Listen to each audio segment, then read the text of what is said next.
Because the reason for that is that my understanding to grasp the totality of the truth about myself requires me to very clearly see, because I am so used to taking a distorted view of myself as the reality, that unless that distortion is corrected, I don't see myself. So here, as we will see later on in more advanced studies, this is just the beginning. In more advanced studies, what happens is there's like a 3-step process.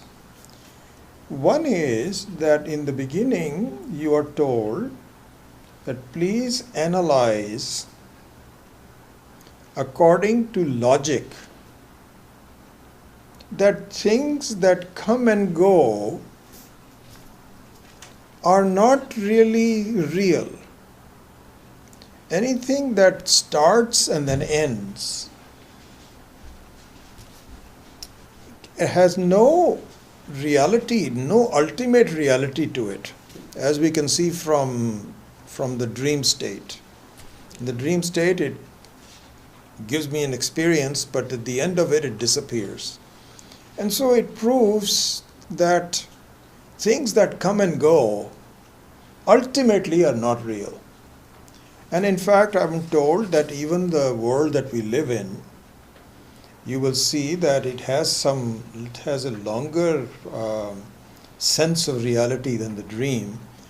But the same logic applies even for there. The things that I see that come and go, in fact, the word jagat, the Sanskritam word jagat, is etymologically a very good one, because jagat means jayate gacchati iti. As it is born, it is gone. The moment you see something, it is already too old. It's already gone. You're really looking at the past, really. Even the present, the only reason that it looks like it is present is that because the changes are so fast that you can't see it. But really speaking, there is no such thing as the present except for yourself. Anything that you see is already changing. Anyway, without going into detail, jagat means one which is gone as soon as it is born. That's the etymological meaning of the word jagat. Jayate gacchati iti jagat. So even though I see things from a logical standpoint that yes, I accept that it's not a reality. In fact, the only thing which is real is yourself. Everything else is not real. This I don't know yet. So this is now a 3-step process, as I mentioned before. Interestingly enough, so record that in your memory, as this is something that we have to evolve to. That the teaching has there's basically 3 steps to it. So one step is that anything that changes is not real.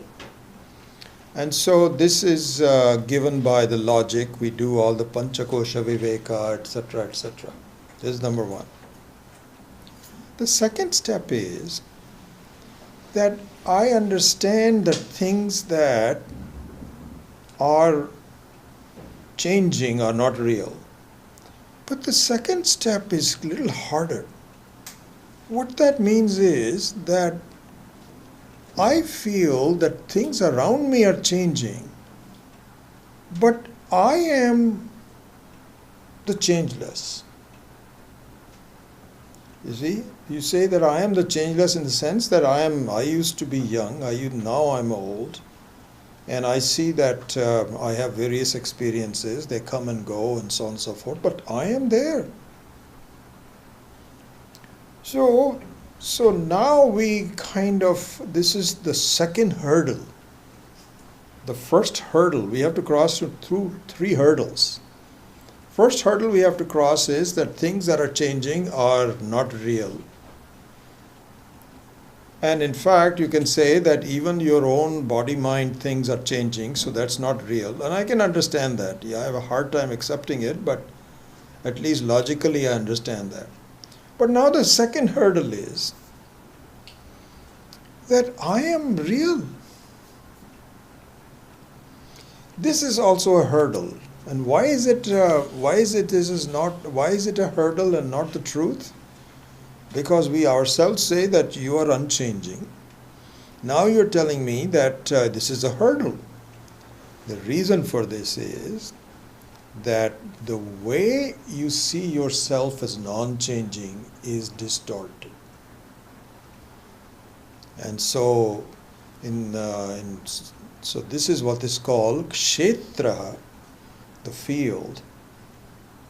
And in the Bhagavad Gita also, in the 13th chapter, Sri Krishna explains this, that kshetra means the field, which is the changing things.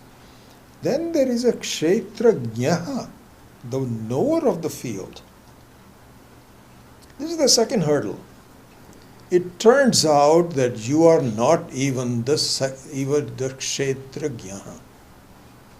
The kshetrajnaha, the way you see yourself to be, also is distorted. Why is it distorted? Because the karta and bhokta, the doer and the enjoyer, is also a change. Is also a change in the sense that, for example, for you to enjoy or to suffer for that matter, both positive and negative aspects of it, there needs to be some change in the vritti, in some mental thing. You can say that I was very happy an hour ago and I got some bad news and now I'm very unhappy. So it's a change. So the bhoktritvam and the kartritvam also is a change. Ultimately, this is also a hurdle that I have to cross, which is a very difficult one. Ultimately, this is what I have to do, is that I am not even a bhokta and a karta. That also is a mithya. So the changing things that I see outside are difficult to see that they are mithya, but easier to see that they are mithya. But then the one who is the bhokta and karta seems to be very stable. And through the vichara, I have to now see that even that is mithya. And there also logic is given. Everything is given with logic, with the shastric logic. So the shastric logic is that, listen, even the karta bhokta in deep sleep disappears. So if your true nature was as a karta or a bhokta, you will never be able to get rid of kartritvam and bhoktritvam.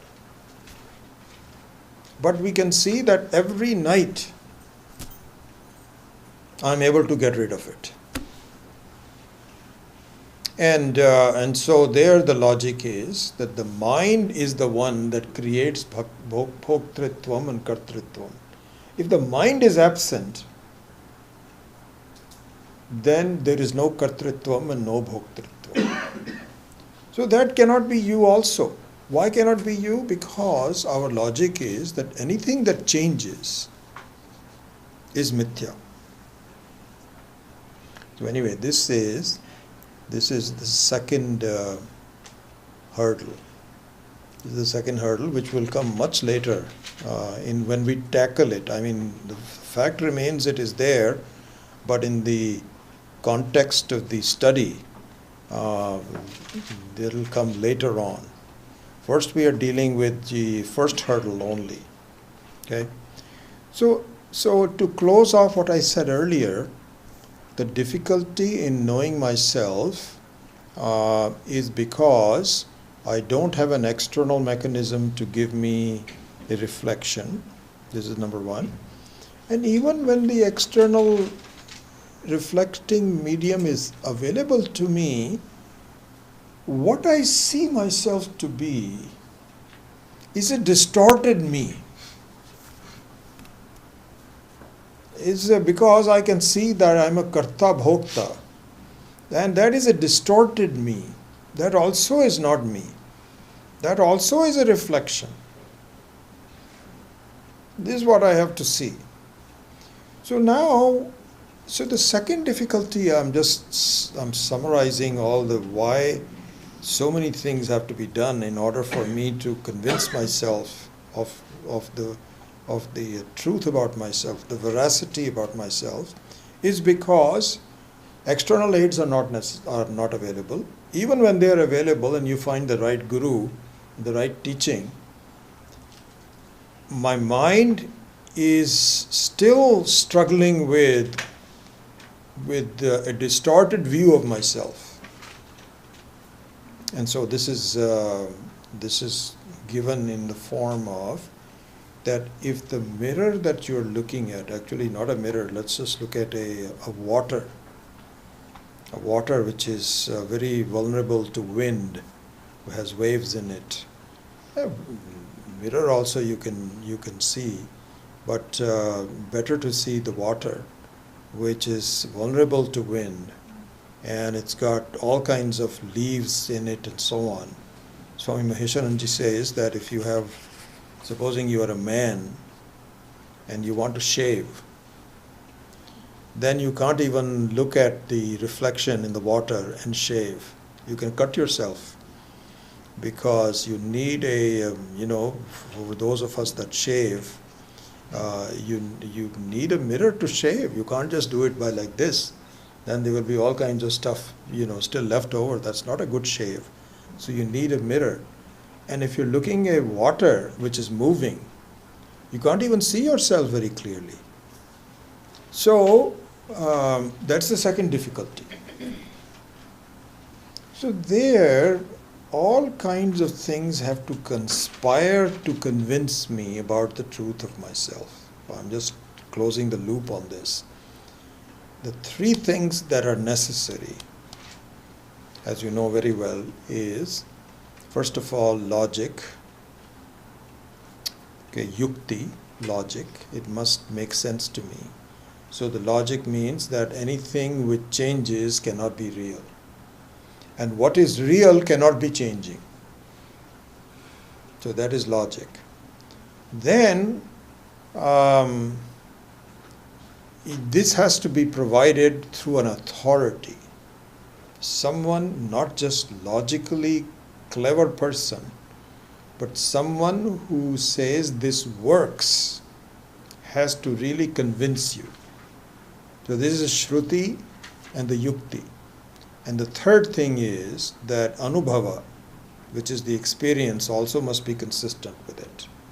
So this is the totality of how the reason I brought that up is because the Shastra knows that a simple person like you and I will not easily be convinced that I am actually free, that I'm beyond death.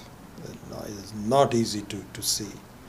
Not because it is not true, but I just don't see it that way. And so therefore all the forces are assembled to help me with this. So that has Shruti, Yukti and Anubhava. So there we saw, I'm just closing the loop on where we are. So therefore the Yukti was done up to verse number 42. Then in number 43 onwards, then the Shruti started. And the Shruti started in the form of a convincing authority to say that you and the Creator Ishvara are essentially one and the same. Tattvamasi. And in doing so, the logic is employed. But finally, this is what is being said. So this section, which started with verse number 43,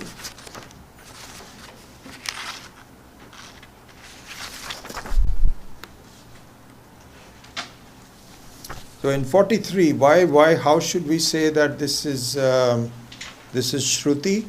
Because if we go back to 43,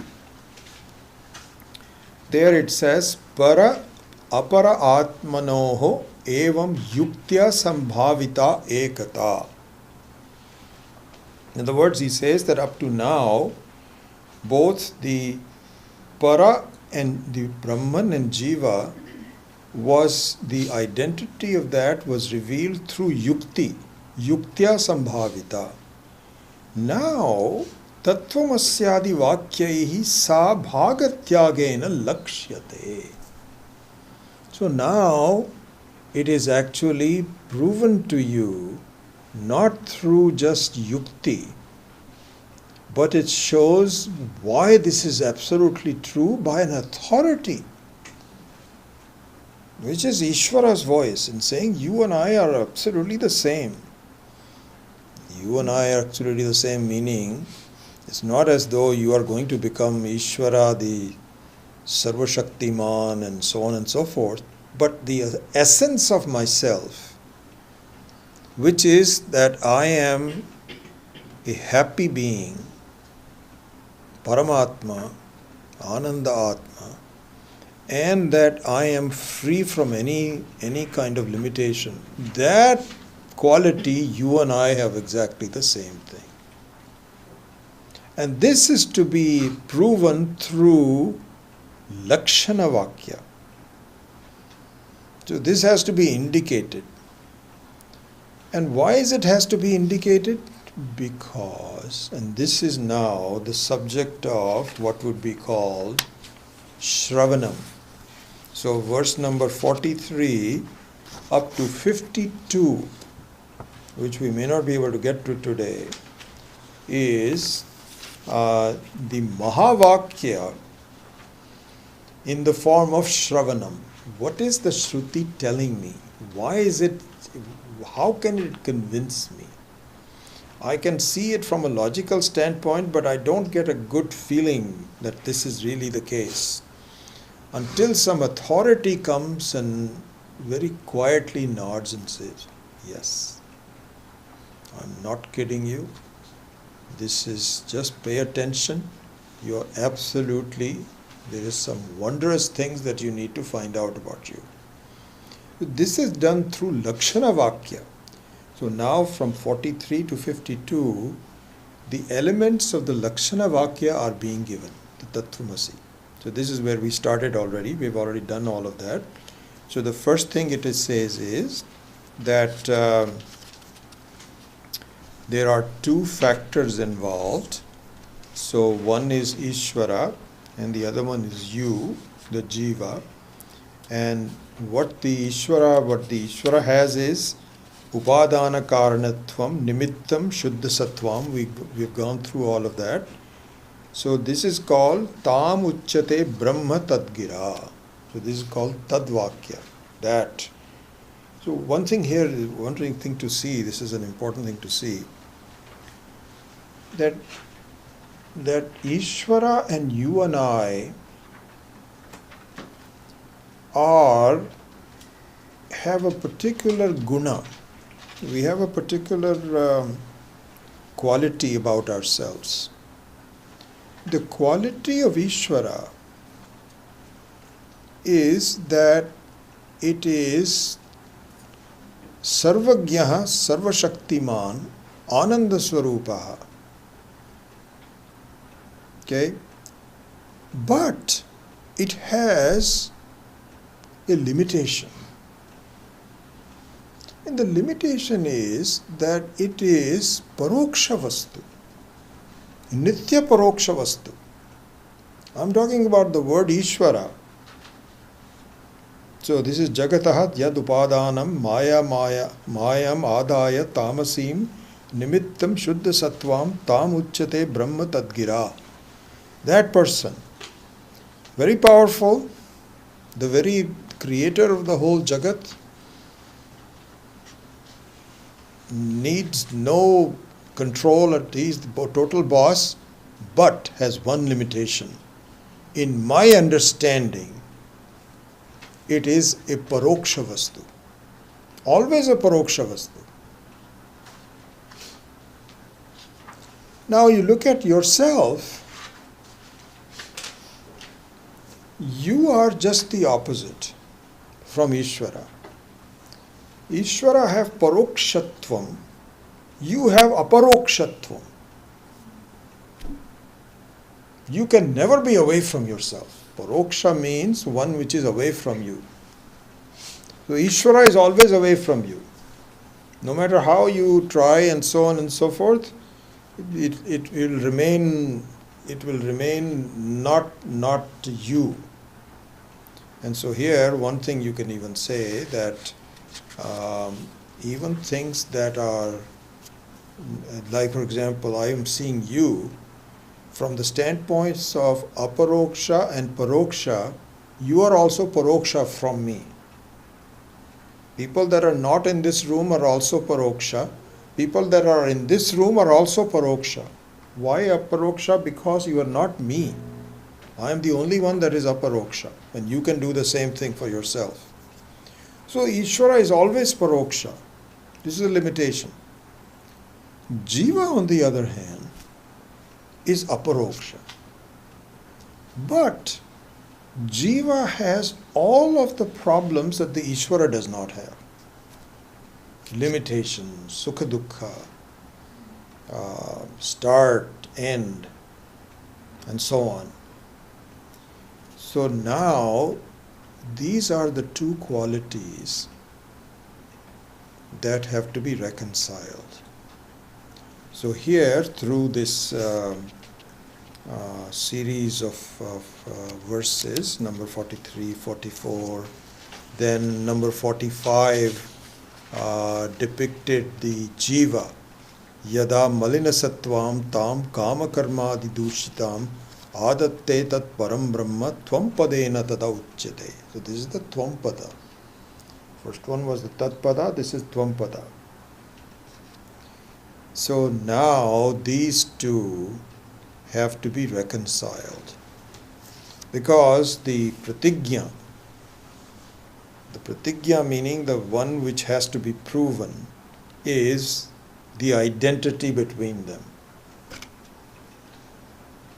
And here we say these two are just the opposite of each other. How can they be the same? But there it says, Tritayim api tam muktva, number 46, Tritayim api tam muktva paraspara virodhinim akhandam satchidanandam mahavakyena lakshyate. This is the pratigya. He says that this is what is called bhagatyaga lakshana. So bhagatyaga lakshana, which is given in number 47 also. I'm just running through rather quickly on all of these.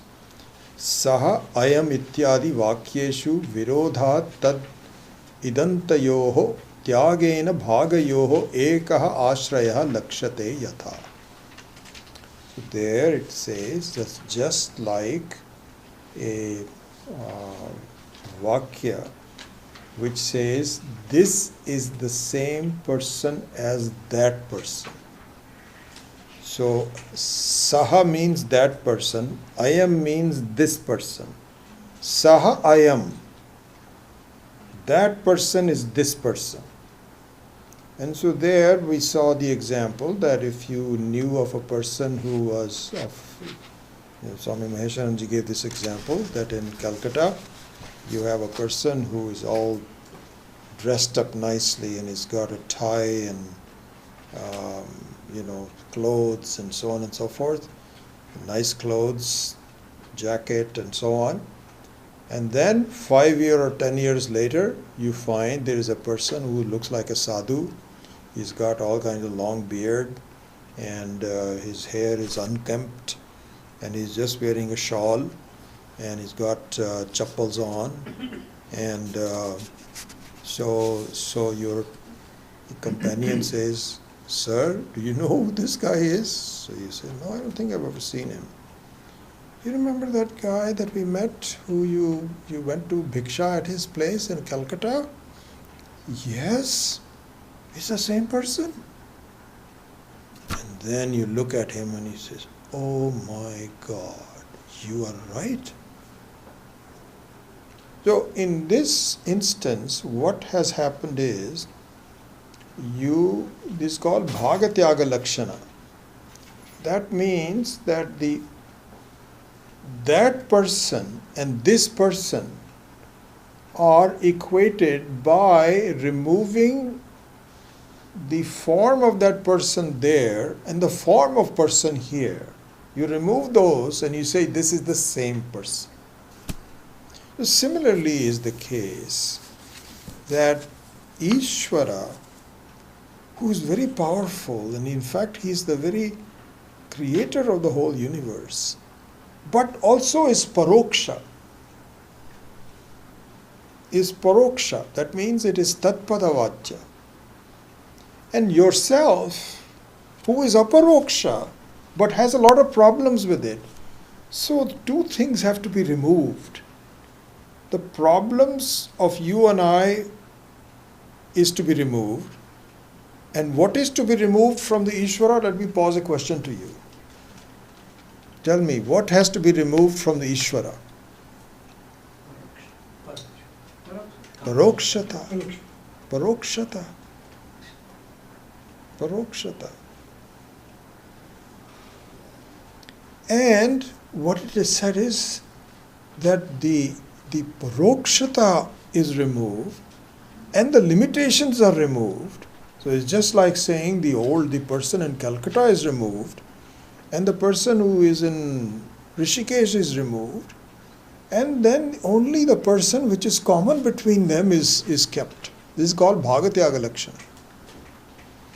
So it is said at the right time, with a right kind of mental preparation, with a right kind of shraddha, and all of that, when the Guru says, my God, do you know there is only one Chaitanya Vastu in the whole creation? One Chaitanya Vastu. There's not two. There's only one Chaitanya Vastu. There's only one Vastu. You can't even say a thing. Thing means that it is not. It looks like it is inert. So this is a non-inert person. That I, this is a one person. And by the way, this is the only one that doesn't require any introduction. No introduction. And everybody has the same I. Same I. That I is the same when Ishvara says, I am the creator. That I of the creator is the same and says, I am created. I am just a small person. That is also an I. Those two I's are really one and the same. And this is possible through Lakshana Vakya. Lakshana Vakya. Lakshana Vakya means one which is not directly shown but indirectly shown. As we have seen, I'm just revising what we have done before. It is because it is not possible to be directly seen. The only thing that can be directly seen are given in, look at number 51. Idam guna kriya jati dravya sambandha vastushu.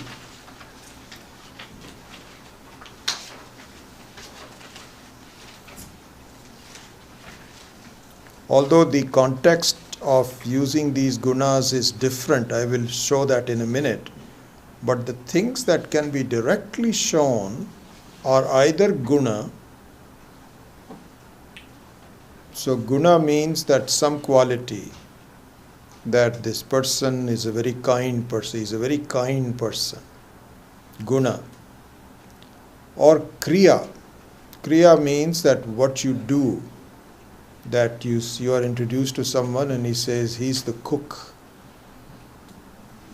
or he's the one who cuts the hair.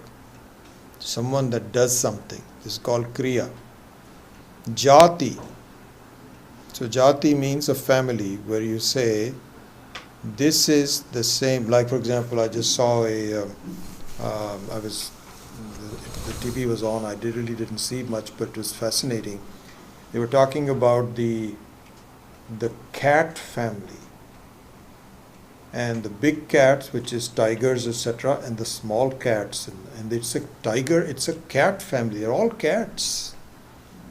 So jati means that this is the cat, the family of it, or simply also brahmanas, or it's a jati.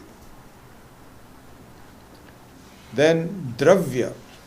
So dravya means some direct thing that you can say, like a table is a dravya. Or sambandha.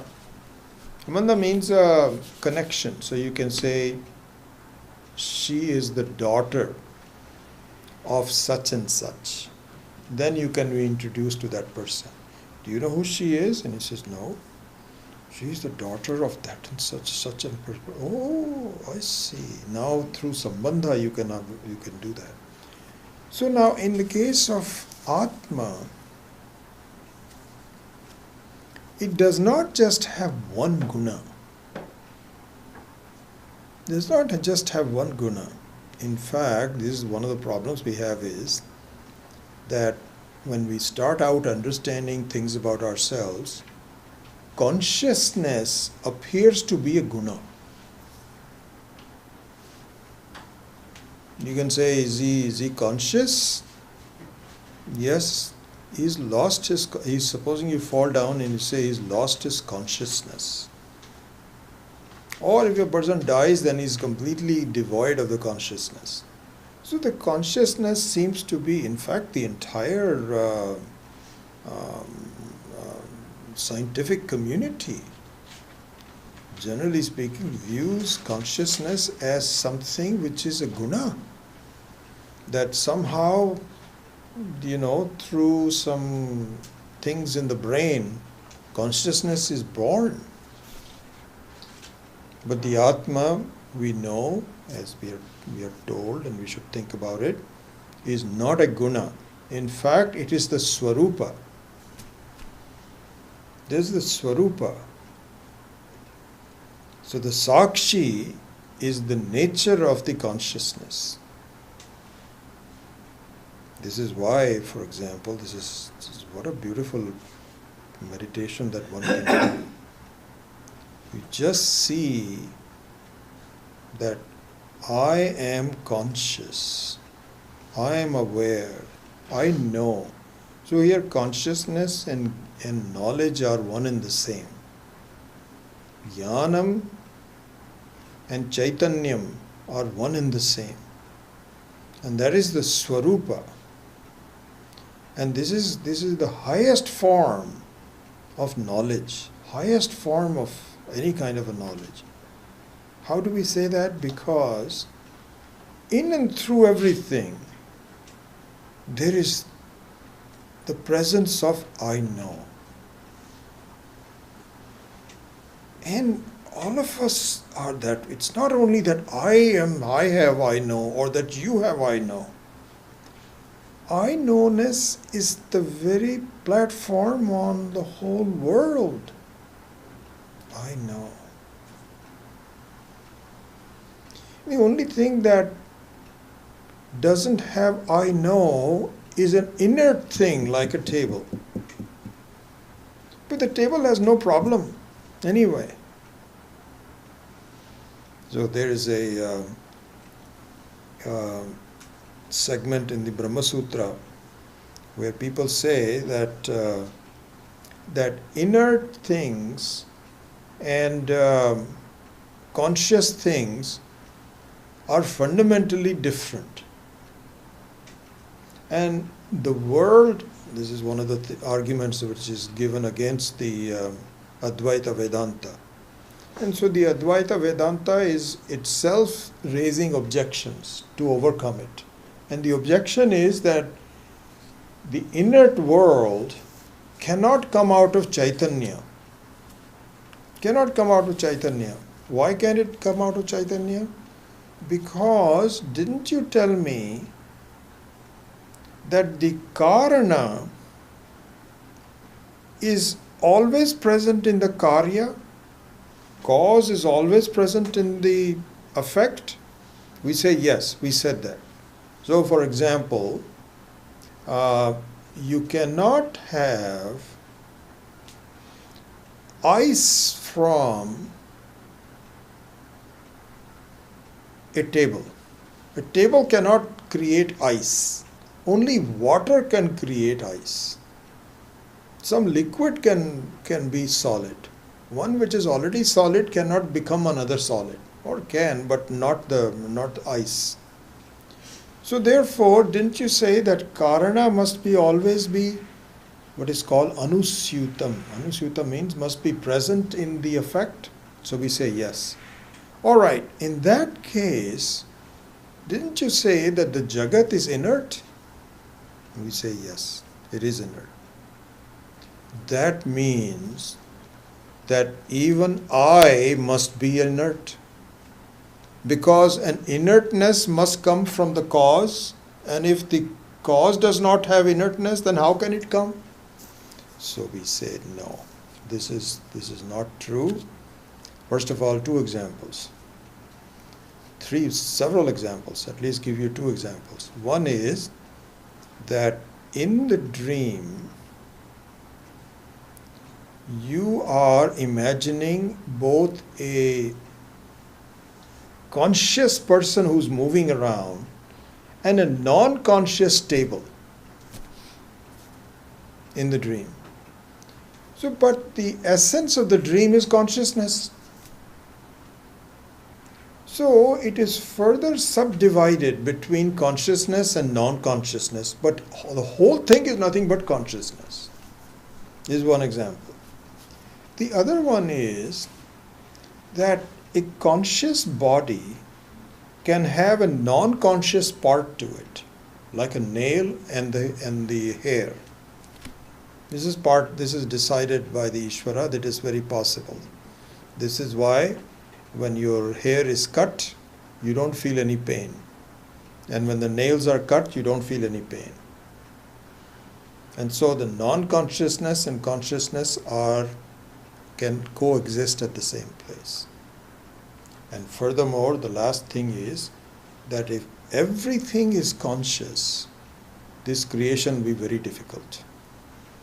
Like for example, if the table was conscious and you do not feed it, then it will say, hey, where's my food? So it's very nice to have carpets and chairs and tables and so on and so forth that are not conscious. And finally, this is the ultimate truth. Really speaking, there is nothing, and this is the same example as a dream. There is nothing which is not conscious. So when you say table, that means it is your table consciousness. So the consciousness is in fact completely present at all times. Anyway, going back to the I, please see that the nature of I, which is the same, this is where we started with. There's only one I between Ishvara and you. And the nature of that I is I know. So everything that you are experiencing, the words that you're hearing, the things that are present in this room, not present in this room, you know, I know. And the I know-ness is where we started this whole process. This I know-ness is not a guna. It's not a quality. This is a very revealing thing. You should be very clear about this. There's several problems.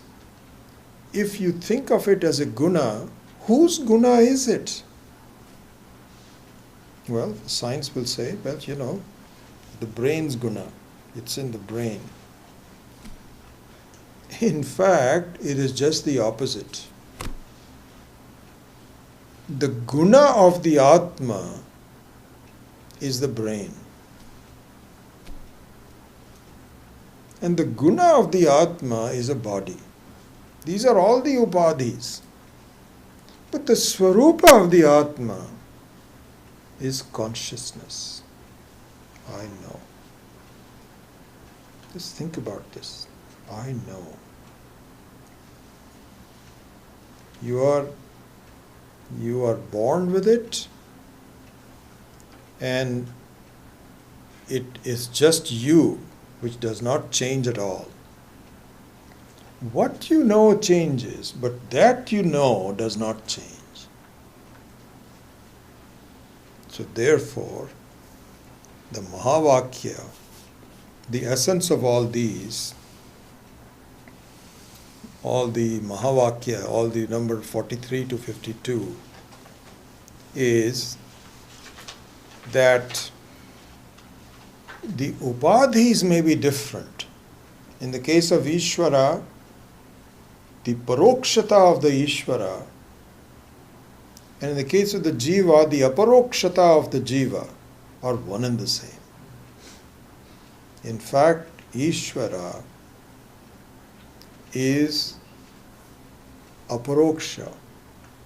When you say I, that I is exactly the same as the I of the Ishvara. And it is exactly the same as you and I. In fact, there is only one I.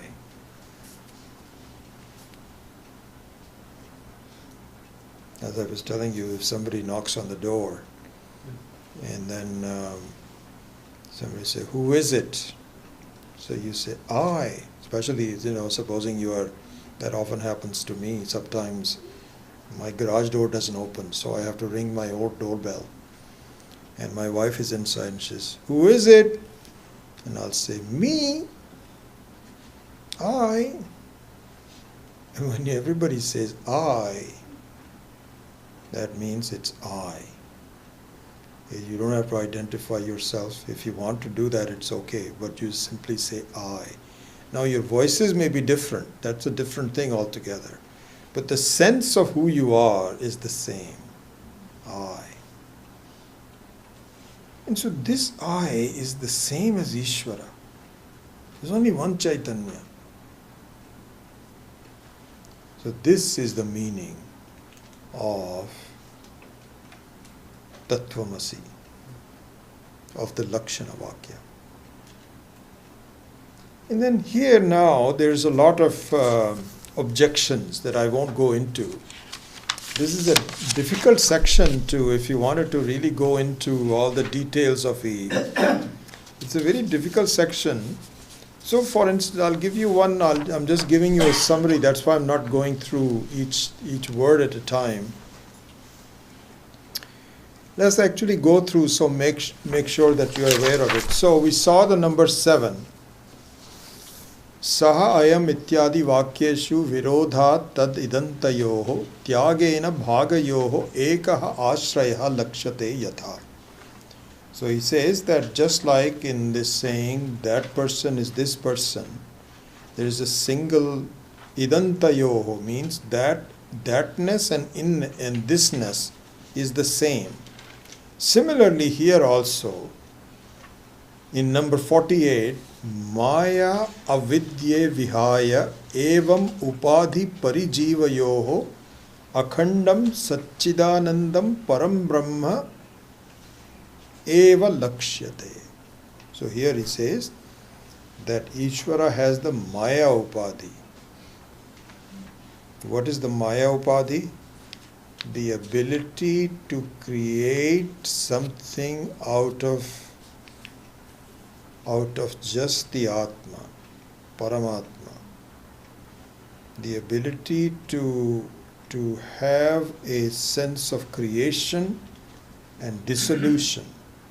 This is the Maya Upadhi. And also Maya Upadhi means the ability to create something which is contrary to its own nature. The classical example is that of the rope and the snake. So when you see a snakeness in the rope, at the end of that you can say, how could this happen? Because I was not able to see this rope. How could it scare me? Can't believe it. That is called Maya. So Maya means Yama Sa Maya. This is the etymology of the word Maya. Yama. Ya means one which is not there. Sa, that one is called Maya. Sa Maya. So this is the Maya Upadhi. So this is how the Ishvara creates. As I told you, I've said that to you several times, that just like a painter uses color to create, Ishvara uses Maya to create the whole world. The essence, the color of the whole thing is the artist, is Maya, the Maya Shakti, which can confuse us. Without that, there is no creation. Actually, there is no creation. Once you know the essence of it, the whole creation disappears. But this is the Maya Upadhi. So the Maya Upadhi and the Avidya Upadhi. So in fact, the best way to see this Maya and Avidya is the magician's ability to create magic, and a person who is affected by the magic, who says, wow, how can that be? That is amazing. We still, up to this day, we don't know how these people are able to create rabbits out of the thing and cut a woman in half. And no idea, honestly, PC Sarkar. And so this is the Maya Shakti of the magician and the Avidya Shakti of those who are affected by the Maya. These two, if you remove these two upadhis, Maya, Avidya, Vihaya, evam upadhi parajivayoho. So paras is Maya and jivas is Avidya. Akhandam Satchidanandam Param Brahma eva lakshyate. What is left behind is I know. And by the way, one thing to understand about I know is synonymous with I know is I am.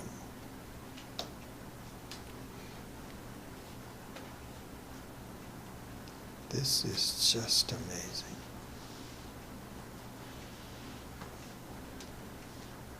I know. So your nature is you are made out of, your swarupa is I know. And you cannot say I know unless you are.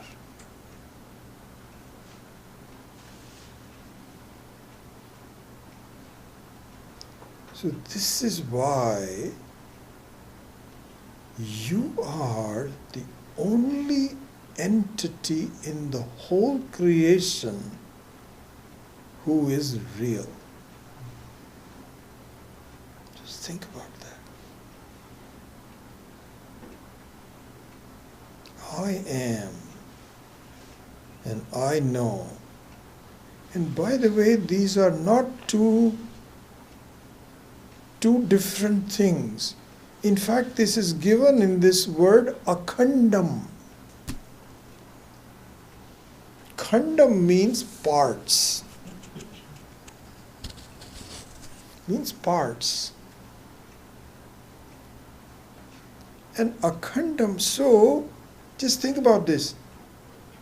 I am and I know, there are not two different things. It is the same thing. From the standpoint of self-existence, swatasiddhatvam,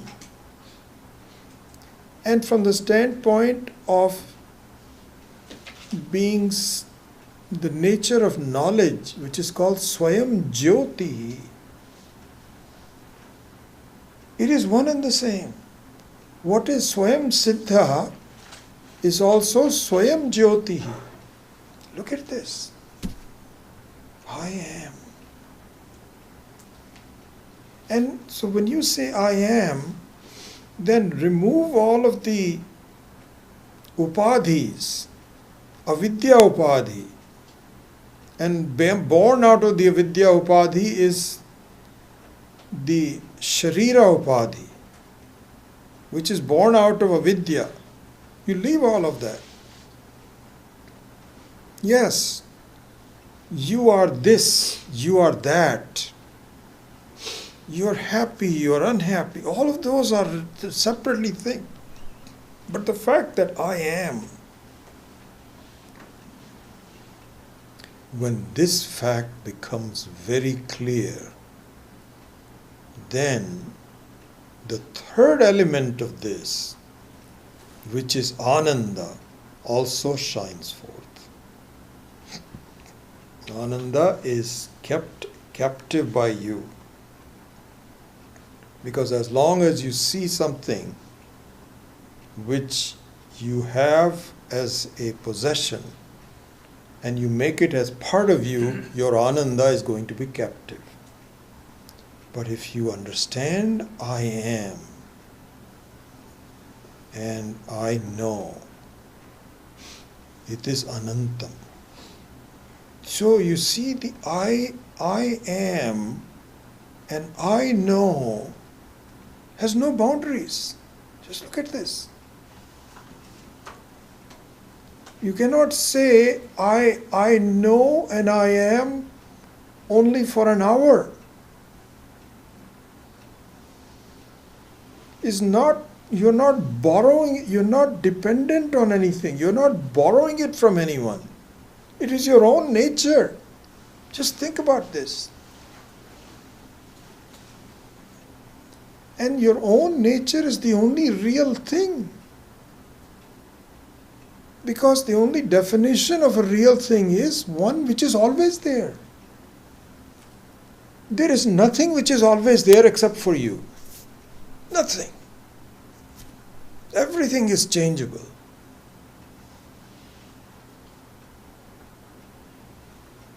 But I knowness, and this is the same for everyone. There's only a single, this is called Brahman. This is the very nature of Ishvara. I am. I know.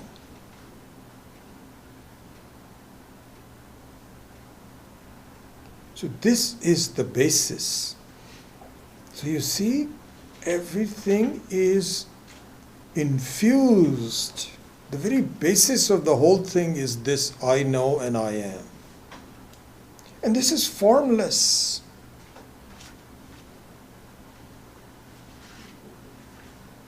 And so this is the essence of this Mahavakya.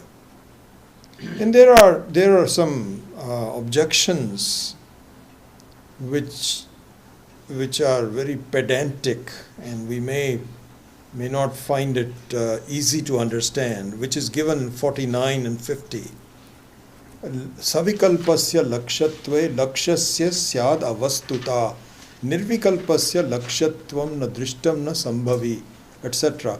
Vikalpoho nirvikalpasya savikalpasya va bhavet adye vyahriti anyatra anavasthanam ashradayah. All these are just objections to how can this be true. There must be, and so then the answer to that is that really the essence of all form is formlessness. That is the essence of all this. It's a difficult thing to really, you have to go through this in great detail, and it's not necessary at this point. So just look at the essence of this. That's all the Mahavakya says. That really speaking, the ashraya, the one that supports the whole thing is Parabrahma eva lakshyate. And the nature of the Parabrahma is Satchidananda, Satyam Jnanam Anantam. I am, I know, and one which is unchanging, formless. And the more one understands this, the more one inquires into it, the more peaceful you are, the more self-sufficient you are. This is the essence of the Mahavakya Tattvamasi. So with that, I won't spend any more time. Number 49 and 50 have to deal with the technicalities of Savikalpa, Nirvikalpa, objections, how can this be formless, and so on. But so this is where, see now, look at this. So the three aspects, which is Shruti, Yukti and Anubhava. This is the Anubhava. Not as though we won't say that you will get it at one time. If you study this, maybe in the next life, or nothing like that. This is right here and now. How can you try denying I am. I am not. You can only deny a particular condition that you are associated with. But the very essence of who you are, I am. How can you deny that? You can't. And the fact that I know. The only thing you can say is that before I was born, that maybe I was. That's also conjecture. We'd say absolutely not. All births and deaths and changes and everything is all within I know.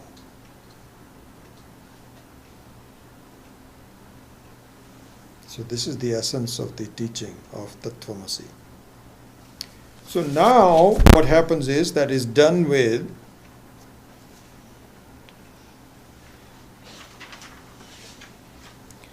so now we can see this number 52. Let's go into the ending part of this. Vikalpatat abhava vikalpatat abhavabhyam asamsprishtat atma vastuni vikalpitatva lakshyatva sambandhat sambandhadhyaha tu kalpita. So let's look at the English translation of this.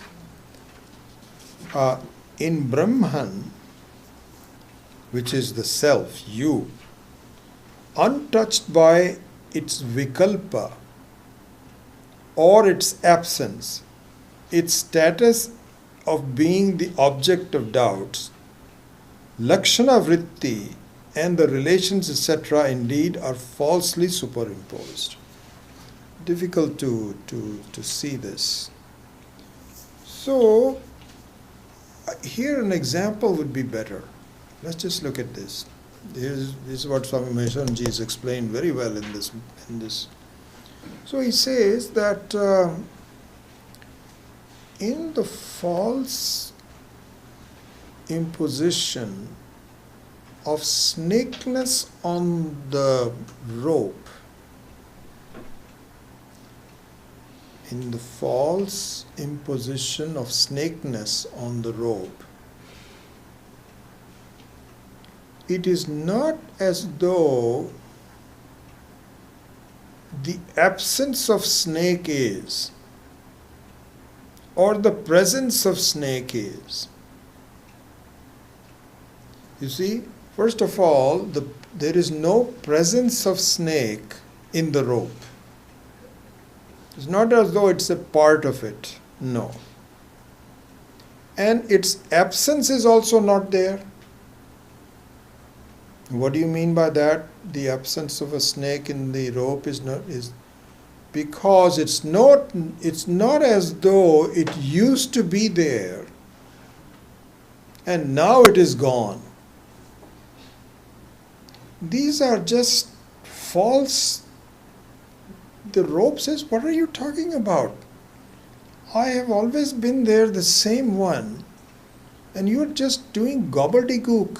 Snake is there, it has disappeared. I don't know what you're talking about. There's nothing. You can construct some kind of a play on that, but it has nothing to do with me. So here also the same thing is there. So they say that once I clearly understand the nature of the Atma, it is not as though something new is born. You will realize, you will understand that I'm always been the same, but I just misunderstood me. That's it. In fact, all the Mahatmas say this, and to the extent that I have some experience of this, I can say the same thing. That really speaking, you do not have a sense of accomplishment. You don't have, you don't cross your hands like this and say, wow, I have really done this. This is so wonderful. If people understand how great I am, they will really, it's not like that at all. In fact, there is a sense of, Swami Dayanand used to tell us, I can really see glimpses of that. That really is more like a relief, and also a kind of a little bit of sheepishness, exactly like if you understand that there is no snake, it's only a rope. There's not an accomplishment. Not an accomplishment. You have sheepishness. You feel, oh, I just bothered you for nothing. I'm sorry. It's always been there. Another example I can give you is I think I've given this example before, that a friend of mine and I were both traveling to Tokyo. Some of you may remember this. And so we both filled out our immigration forms. And so I was actually in Hewlett-Packard leading a delegation, and this person from India also was part of my group, and we were both sitting together, and we had a meeting next day, and we just before deplaning, we filled out this immigration form, and passport number and so on and so forth, and then we got off the plane. And we were standing in the line for the admission, and all of a sudden my friend says, "Oh my gosh, I've lost my passport." So I said, "How could you lose it? Didn't you just use this, didn't you just fill the form?" He says, "I have the form, but I don't have the passport." So I said, "Really? What could you have happened?" He says, "I think I may have left it in the plane." And I tell you, once you get out of the plane, it is not an easy matter. That's it. You are done with. And he was so distraught. And he was just thinking, my goodness, and he kept saying, I have done this before, I'm so stupid. I said, no, this happens to everybody. I was trying to console him and so on and so forth. Then suddenly something struck me. This was winter time and we were all wearing jackets, and he had this jacket from REI that had 16 pockets. I tell you, do not ever get things that have multiple pockets. It is a disaster. So I asked him, I said, you know something? Do this, just raise your hands. He says, what are you doing? I says, I don't know. Just raise your hand. Don't touch anything. So I started with pocket number 1. Nothing. Pocket number 2. Nothing. I think it was the 3rd or 4th pocket. So now it's very interesting. So just look at this example. So this friend of mine, he did not have an accomplishment. I found it. He just said, sorry. I said, it's okay. I'm glad we found out. We didn't have to go to the American embassy. You can imagine all the problems that you're having. So exactly the same thing happens in these cases. That really speaking, in fact, there is a very beautiful prayer to Lord Shiva, which says that I've been insulting you all these years, all these time. I am saying, where are you, where is Shiva, so on and so forth. When you were really me all this time, I'm very sorry, very sorry. So really there is a sort of like a sense of sheepishness that comes in. And so this is what it is saying, that it is not as though it is something new, it is just kalpita. A person made a mistake for whatever reason, he didn't think that it was a rope, he just thought it was a snake, no problems. So don't argue, where was it? You can say, I have to write a PhD. How could I have seen a snake? What caused it? I have to write it, forget about the thesis. Just enjoy the fact that you made a mistake. It's just a mistake. That's it. That's all. So with that, the section on Shravanam is now finished. So before 53 was what? It was Yukti. And then from 43 to 52. So before 43 was Yukti. Then 43 to 52 is the elements of Shruti in the form of Tattvamasi. Now in 53, Mananam will be taken up. So this is Shravanam. So you can even read this, number 53. Itham vakyaihi tadartha anusandhanam shravanam bhavet yuktya sambhavitatva anusandhanam mananam tu tat. So we will go into this from next time. So this one these are difficult verses, the Shravanam Vakya. But I thought instead of looking at each Purva Paksha, Siddhanta and so on, I'll give you an overall sense of what the Shravanam really means. So I'm happy that we covered that. So with that, we will go into the next section, which will be Mananam for next time. Om Asato Ma Satgamaya Tamaso Ma Jyotirgamaya Mrityor Ma Amritam Gamaya Om Purnamadav Purnamidam Purnat Purnamudachyate Purnasya Purnamadaya Purnameva Vashishyate Om Shanti Shanti Shanti Hari Om Shri Guru Pyo Namaha Hari Om.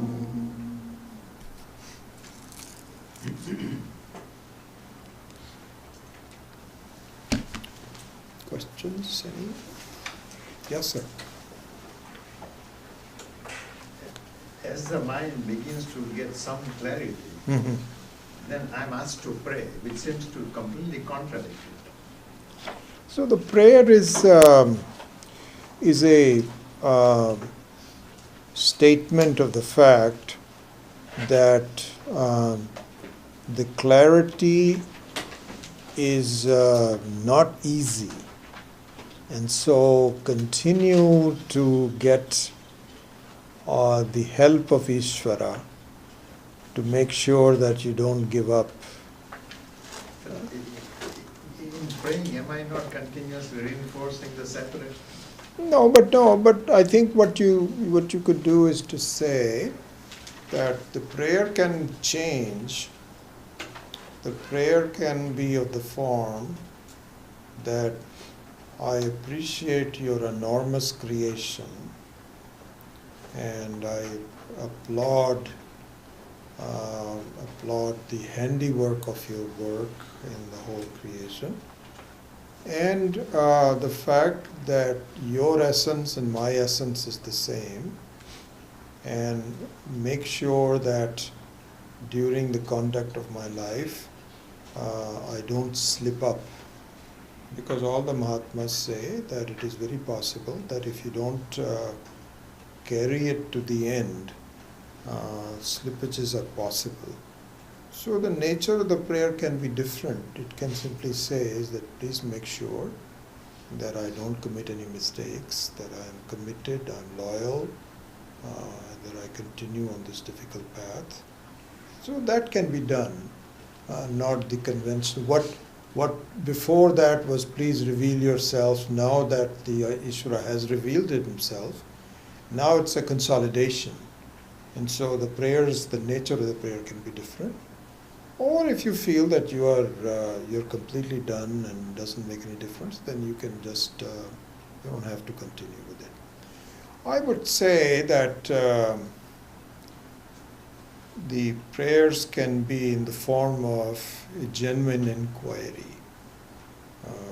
So a study can replace the traditional prayer, but it has to be genuine in the sense that if you spent an hour praying or doing some puja, then you should also spend an hour studying. Otherwise you give up both of them, and that's the issue. Yeah. So do you have a question? Yeah. It's about in Ved, Neti.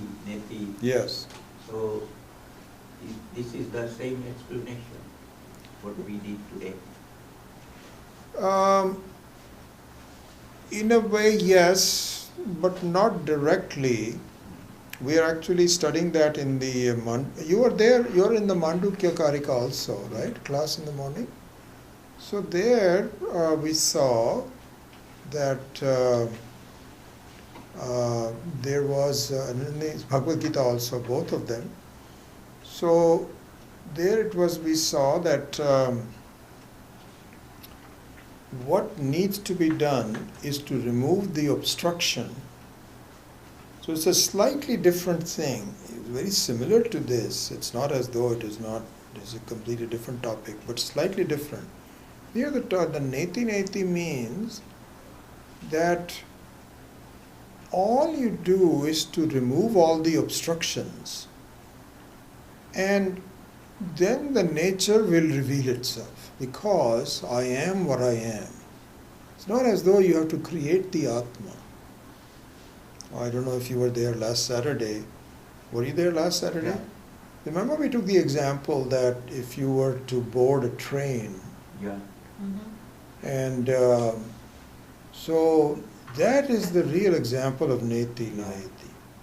So it's not as though you have to order a space and get it delivered.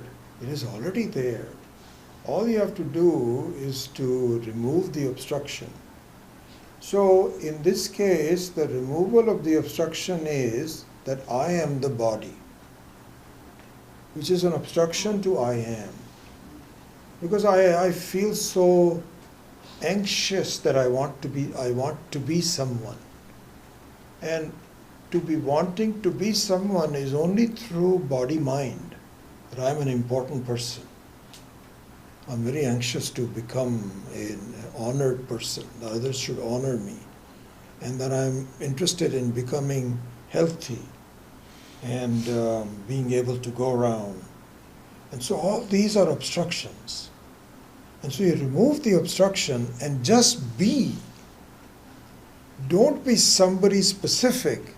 Just be. I am and I know. And I have a hard time doing that because I'm so anxious to be. There's Swami Dayananda used to say that this is the problem we have, is that you don't realize that the disadvantage of becoming an important person, the disadvantage of trying to become an important person, because we are all trying to be important people, every one of them. We hate being taken for granted. We want to be somebody special. And so the disadvantage of trying to be somebody special is that I miss the chance of being everything. You know, it's just like saying that the room space, I'm so anxious to become a bigger room space that I miss the chance of becoming the total space. And so the total space can only be done when you remove all the upadhis. The room upadhi also has to be given up. And when you give that up, it's not as though you have to order the space, you're already the space. So that is the real essence of neti neti. Whereas here, it is more of the commonness between Ishvara and Jiva, which essentially comes to the same thing. So there also you remove the upadhi, but in this example that I'm just giving you a reply to you, in this one the idea is not just by yourself, but removing the bhagas, all the viruddha, all the opposite natures of it, which is paroksha and aparoksha. But end result is the same. Yeah.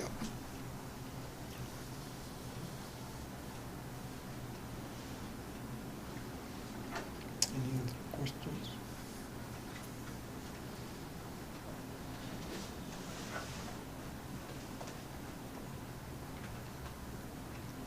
It'll be interesting to, what I think we should do is once this book is over, and I think we are on 250, I think up to 65, we'll quickly revise it. And so there you will see an overview of it. And so it'll be nice. I'm looking forward to a revision. Then Swami Vidyaranya, if we want to again do this book some other time, amazingly goes into details of each one of the aspects. All these are just a beginning. Like, for example, I was telling you about the second hurdle of the me, examining the me.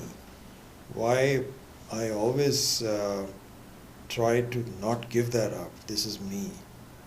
You have to give that up as well. Exactly the same thing, that one of the things you have to do is to get rid of even trying to become big. And then when you do that, then you become the whole. And so that is the difficulty we have to go through. That is explained in great detail in different chapters of this book. So a lot of wonderful study yet to come. Yeah. Then why Panchadasi does not have the status of Upanishad? Because Panchadasi is written by a human being. Correct. Forgot about it. But it is highly regarded. So, for example, I think I was telling you this, one of my colleagues at the Piercy course, who was an American man, he had taken the course prior to, this was his second course. So he had taken a course prior to that with Swamiji in Bombay. In Bombay he had done that. And so, very devoted person. So he was telling me this story, it's a very interesting story, that when he was in India after the course was over, he was doing some visits to the pilgrimages. And one of the places he went to was the Sringeri place. He went to Sringeri and he wanted to have an audience with the Shankaracharya there. And so it was difficult to achieve because he was a Westerner. And, so there was a feeling, what are you doing here? But he told people that I'm the student of Swami Dayanandji and I'm doing this, that or the other. He was telling me this story. So he was explaining this to the younger Shankaracharya at that time. And so he said that I asked him what I should do. He says, have you studied the Panchadasi? He says, no, that has not come up. He says, do that. He says that he highly recommended that. So what Panchadasi is there's lots of books like this. It's not the only one. But the advantage of that is that it essentially creates the common elements from different Upanishads and weaves it into a story which is more understandable with examples. So the Upanishad doesn't bother about, they just say Rajju Sarpa Eva. That's it. Now you have to figure out all of that. This Rajju Sarpa is such an important one. There's so many this one and the Dashamoham, I am the 10th man. These are very important examples that require lots of pages of explanation as a parallel to my life.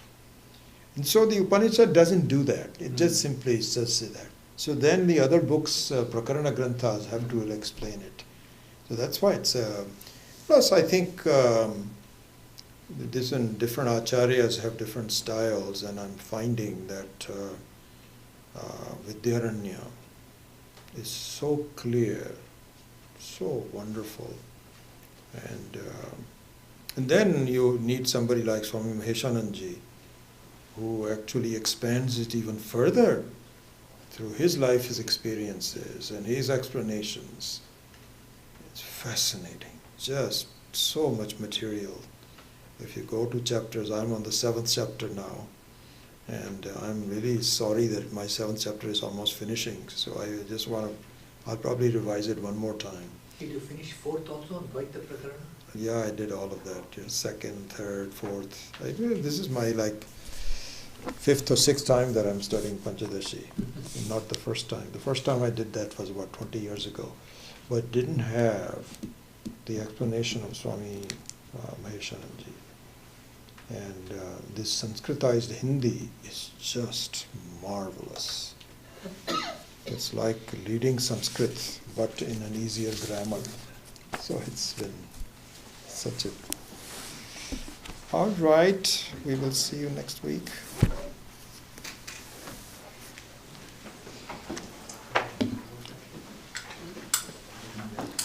So it was all done.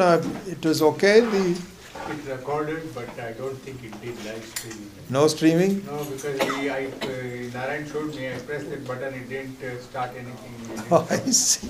But it was recording, I saw that into the memory there. So that means that it'll be on YouTube for people to... Yeah, that the card, SD card inside that, yes. Okay.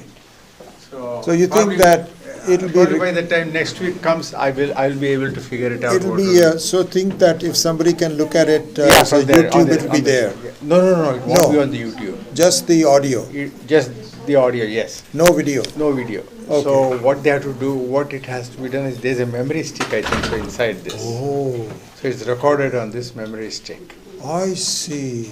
Okay. So this runs the application. Okay. So this application says it shows me the memory stick on this Okay. one in that app.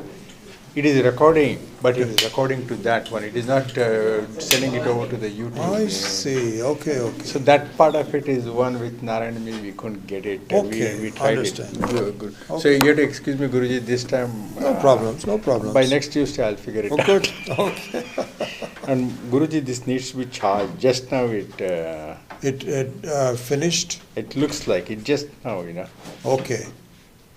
So. Yeah, it was only. You have the cable at home, Guruji? I do have it. Yeah. Yes, I will charge it fully. Okay. Okay.